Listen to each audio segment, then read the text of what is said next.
एक राजकुमारी जिसके पेट में एक जिंदा सांप रहता था, पर उसे इसका जरा भी अंदाजा नहीं था। रात होते ही वह 7 फुट लंबा नाग राजकुमारी के होंठों के बीच से बाहर निकलता और महल को पार कर अंधेरे जंगल में चला जाता।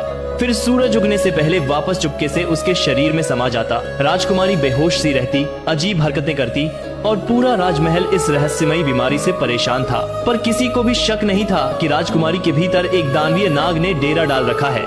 बड़े बड़े वैद्य, हकीम सभी नाकाम हो चुके थे। तभी महल आया लखन, एक साधारण सा युवक जिसने चुपचाप इस तमाशे को देखा और शाम होते ही मंत्री के पास जाकर बोला, मुझे भी एक मौका दीजिए।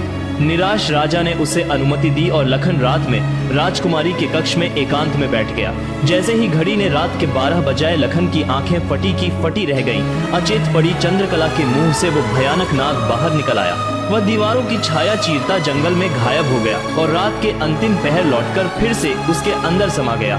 लखन सारी रात सांस रोके यह दृश्य देखता रहा और उसे समझते देर न लगी कि राजकुमारी की बीमारी की असली जड़ यही नाग है। सुबह होते ही राजा घबराहट में दौड़ता हुआ आया। बताओ लखन, मेरी बेटी को क्या हुआ? क्या वह ठीक हो जाएगी?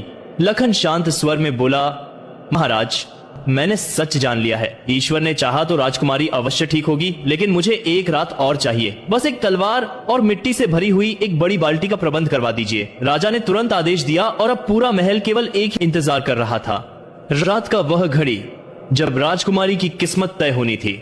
अगले पार्ट के लिए लाइक और सब्सक्राइब करें।